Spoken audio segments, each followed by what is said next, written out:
It's the ideal place to be, out of sight, out of mind, and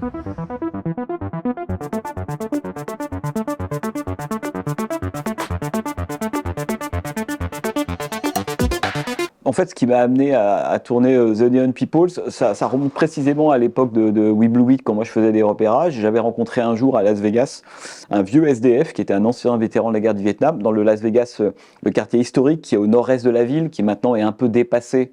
C'est là qu'il y a les casinos historiques des années, en gros, des années 50-60, le Bignon, le Golden Nugget, enfin ces choses-là. Maintenant, le strip tel qu'on le connaît aujourd'hui, il est plus bas, avec tous les nouveaux casinos. Mais à cette époque-là, donc je m'étais arrêté dans cet endroit de Las Vegas. J'avais rencontré donc un SDF qui était un ancien vétéran de la guerre du Vietnam, sans doute un des derniers. Et j'avais un peu papoté avec lui, puis il m'avait dit à l'issue de la conversation que lui dormait pas dans la rue, ni dans un abri, ni un centre pour homeless, mais qu'il dormait sous terre. Et j'avais demandé de préciser, puis il m'avait dit je dors dans les tunnels. Et j'étais parti. Et sa réponse, à laquelle j'ai pas donné suite, même pas à l'époque essayé d'en savoir plus, est restée quand même dans ma tête en me disant mais c'est quoi cette histoire de tunnel à Las Vegas?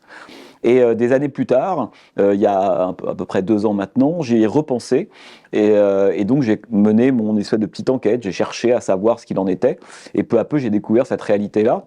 À la fois d'un réseau qui a été construit à l'origine en fait pour contrer les inondations, parce que Las Vegas évidemment c'est extrêmement sec, c'est construit en plein désert Mojave.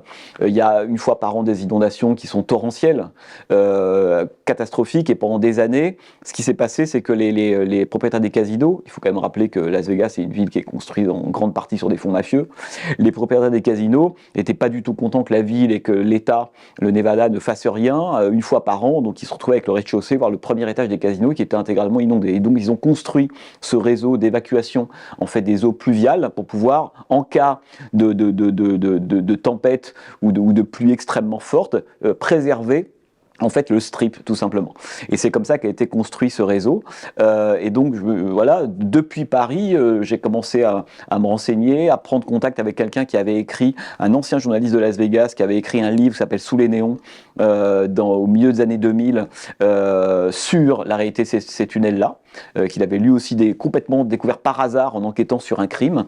Et donc je l'ai contacté tout simplement pour prendre la température en lui disant mais comment ça marche, est-ce qu'on peut rentrer dans ces tunnels, qui sont les gens qui vivent là-dedans, le rapport à l'État, à la ville, parce que la ville ne donne pas le cadastre, et c'est très difficile d'avoir le plan, on ne peut pas avoir le plan des tunnels, ça n'existe pas, symboliquement c'est intéressant, c'est invisible.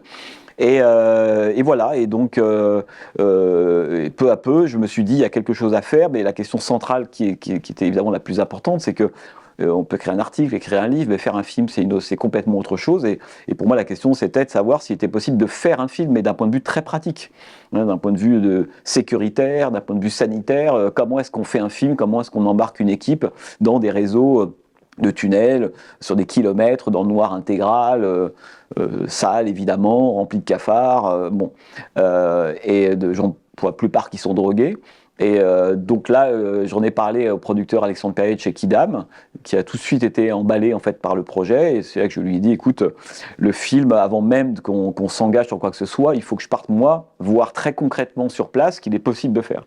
Donc faire des repérages. Et là, je suis parti avec mon ingénieur du son pendant un mois à Vegas, ville qu'on a arpenté à pied. On a dû faire 25 km par jour pour rencontrer des gens, trouver les entrées des tunnels, rencontrer des gens des tunnels, voilà, savoir comment ils réagissaient. Donc avec le projet que j'avais moi de faire un film sur eux. Et voilà, c'est comme ça que le projet est né, avec 2-3 contraintes évidemment, à savoir qu'il faut une équipe qui soit la plus réduite possible, parce qu'on se balade pas dans les tunnels à 15, faut que ce soit des gens qui acceptent d'être dans des conditions, disons physiques, difficiles, parce on tournait entre 15h et 5h du matin, souvent intégralement dans le noir. Voilà, donc c'était assez fatigant, qu'on rencontre des gens qui ont un passé ou une histoire très chargée, hein, c'est pas un tournage cool. Donc la dimension, je dirais, humaine de l'équipe, elle était extrêmement importante. Et c'est comme ça qu'on est parti faire le film il y a un an, un peu plus d'un an maintenant, pendant un mois et demi à Vegas. Mais déjà, quand on parle de l'Amérique, je suis toujours des États-Unis. Alors, je suis toujours un peu gêné parce que pour avoir passé beaucoup de temps là-bas, il y a beaucoup d'Amériques différentes. C'est-à-dire qu'il n'y a que les Français qui disent les Américains. qui disent l'Amérique. Ça n'existe pas. C'est-à-dire que vous allez du Connecticut au Wyoming, au tunnel de Las Vegas, en passant par la Californie, le New Jersey, le Kansas. Il y a une collection en fait d'Amérique qui, bon an mal an, font à la fin ce qu'on appelle une espèce, on pourrait dire le peuple américain, mais qui ont des conditions de vie sociales, économiques, culturelles extrêmement différentes. Donc il y a plusieurs Amériques. Moi, ce qui m'a intéressé en fait à Vegas, c'est d'abord la dimension, peut-être parce que le tourner aux États-Unis est quelque chose qui m'inspire plus qu'ailleurs, pour des raisons personnelles liées à un imaginaire, presque le sentiment d'investir l'espace au-delà de sa dimension touristique, ce qui n'est pas hyper intéressant. Mais ce qui m'a fasciné à Las Vegas, c'est évidemment la dimension, pour le coup, architecturale ou topographique. C'est-à-dire qu'en hauteur, on a le Las Vegas que tout le monde connaît, mais véritablement, il y a des plans où on peut avoir en hauteur Las Vegas et en dessous, cette espèce d'autre Amérique dont on parle, l'Amérique des tunnels. Exactement, comme dans les dystopies, on est vraiment, c'était assez impressionnant et moi c'est ce qui m'a attiré au début parce que faire un film, c'est pas écrire un essai. C'est-à-dire qu'on se pose que des questions esthétiques, de mise en scène, comment on va pouvoir dire des choses par le cadrage, par la lumière, etc., etc. Et donc, évidemment, d'un point de vue topographique, c'est un précipité absolument génial de nos sociétés occidentales capitalistes. C'est extraordinaire. Moi, Las Vegas, c'est pas l'Amérique, c'est le futur, c'est notre futur en tant que société capitaliste. Quand je vais là-bas, je me dis pas les Américains, Las Vegas. Je dis non, c'est nous. C'est-à-dire que si ce n'est que tous les potentiomètres sont poussés un peu plus loin. Voilà. C'est-à-dire que l'extrême du capitalisme contemporain, y compris le capitalisme culturel, voilà, ça dépense les déchets, ça laideur visuelle. Hein, et en bas, effectivement, le contre-coup de ça, c'est-à-dire que le placard de cette société dans laquelle on vit. Et ce qui est assez fabuleux à Vegas, c'est que la plupart des gens qui vont à Las Vegas, touristes d'ailleurs américains ou étrangers, ils restent sur 3-4% du territoire quand ils vont à Vegas. Ils restent sur le strip.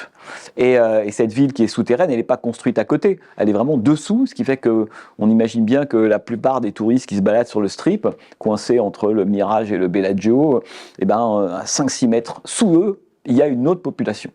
Et parfois, cette autre population, moi ce qui m'intéressait, c'est que c'est pas l'autre au sens de il n'y a pas d'interlocution possible. Cette autre, ça peut être vous dans 3 mois.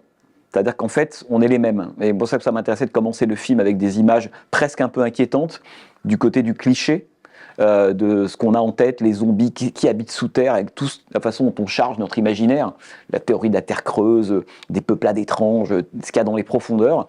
Et ça m'intéressait de passer de ça à, évidemment, leur humanité pure, ce qui fait qu'à la fin du film, pour moi, j'ai presque envie de dire que les plus étrangers, ce sont les touristes eux-mêmes. Hein, c'est que c'était vraiment d'effectuer cette bascule du début à la fin du film pour que la normalité ait changé de camp. Hein, au début, les zombies, c'est les touristes, qu'on est tous quand on va à Vegas. Hein. Et voilà, ça, c'est quelque chose qui m'intéressait. Pourquoi le choix du scope ? Le choix du scope, il y a plusieurs raisons. La première, c'est que pour moi, je ne conçois le cinéma, en tout cas j'ai envie de faire qu'en cinémascope, c'est le format de cinéma pour moi. 2, ça me permettait par rapport aux tunnels, parce qu'on a affaire à une forme très concrète qui est la forme des tunnels, la plupart du temps sont un peu des boyaux ou des espèces de petits, des carrés.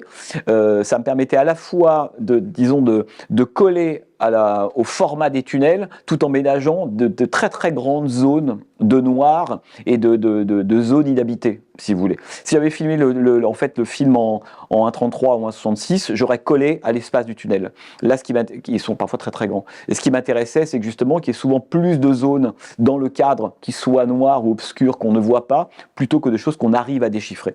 Et et la troisième chose, c'est la dimension mythologique. C'est que je voulais absolument pas faire un film misérabiliste, avec des gens qui vivent dans les tunnels, qui se droguent, qui ont des problèmes de santé, qui ont les mains sales, qui n'ont pas de dents, qui sont... Voilà, etc. Bon. La charge réaliste, elle est déjà très très forte.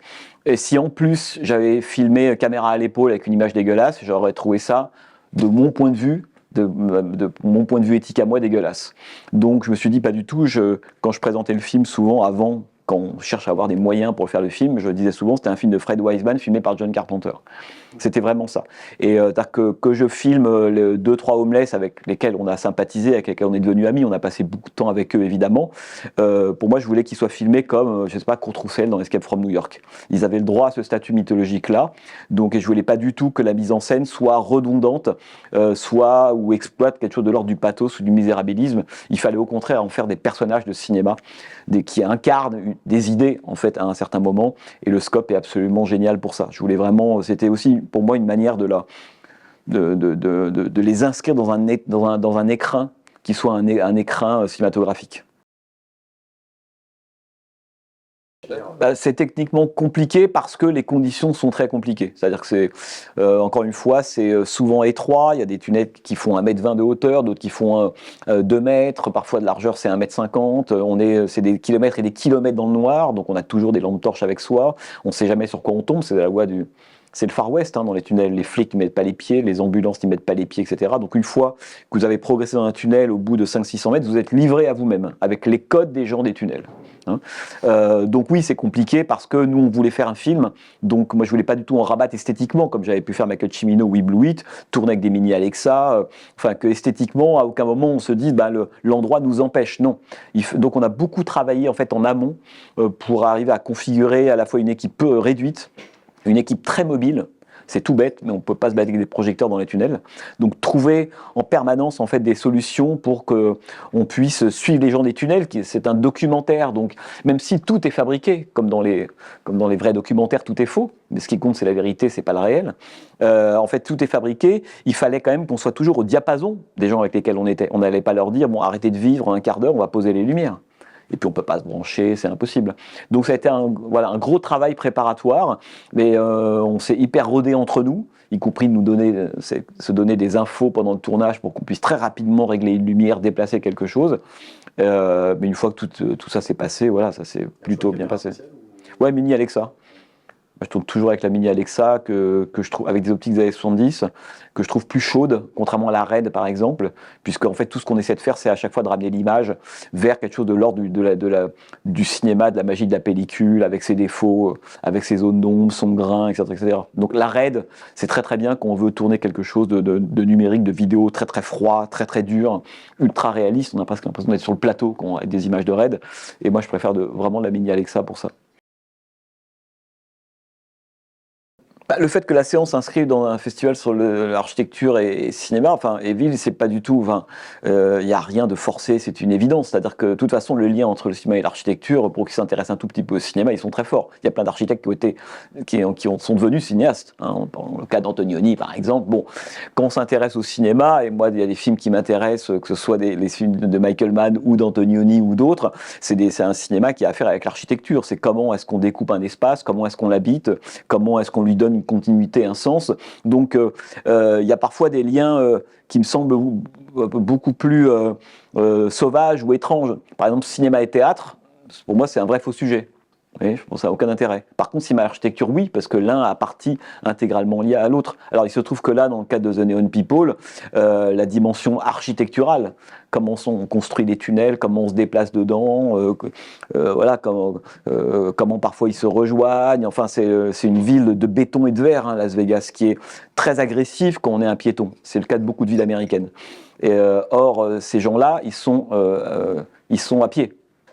Tous les gens qui vivent dans les tunnels. Et quand on découvre une ville comme Las Vegas, mais on pourrait dire la même chose de villes comme Los Angeles ou autre, mais une ville comme Las Vegas, la découvrir en tant que piéton ou en tant que conducteur avec une voiture, c'est pas du tout la même chose qu'on découvre. C'est une autre ville qu'on voit à pied. Les distances, la dimension très très agressive de la ville, d'un point de vue aussi bien sonore, du point de vue des lumières, le peu de place pour les piétons, le fait qu'un piéton a 15 secondes pour traverser un feu rouge sur 300 mètres, même en allant vite, il a des chances de se faire écraser. Le rapport de la ville au piéton est très particulier, et en l'occurrence à Las Vegas. Merci Hervé, évidemment au Festival Close-Up, encore une fois sur son lien entre architecture et cinéma qui moi me semble totalement naturel, donc merci d'avoir programmé The Neon People.